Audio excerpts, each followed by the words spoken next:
حضرت انس رضی اللہ تعالیٰ عنہ حضور اقدس صلی اللہ علیہ وآلہ وسلم کا ارشاد نقل کرتے ہیں کہ جو شخص نمازوں کو اپنے وقت پر پڑھے، وضو بھی اچھی طرح کرے، خشوع و خضوع سے بھی پڑھے، کھڑا بھی پورے وقار سے ہو، پھر اسی طرح رکوع سجدہ بھی اچھی طرح سے اطمینان سے کرے، غرض ہر چیز کو اچھی طرح ادا کرے تو وہ نماز نہایت روشن چمکدار بن کر جاتی ہے، اور نمازی کو دعا دیتی ہے کہ اللہ تعالیٰ شانہ تیری بھی ایسی ہی حفاظت کرے جیسے تو نے میری حفاظت کی۔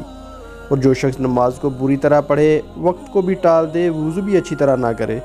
رکوع سجدہ بھی اچھی طرح نہ کرے، تو وہ نماز بری صورت سے سیاہ رنگ میں بد دعا دیتی ہوئی جاتی ہے کہ اللہ تعالیٰ تجھے بھی ایسا ہی برباد کرے جیسا تو نے مجھے ضائع کیا۔ اس کے بعد وہی نماز پرانے کپڑے کی طرح لپیٹ کر نمازی کے منہ پر مار دی جاتی ہے۔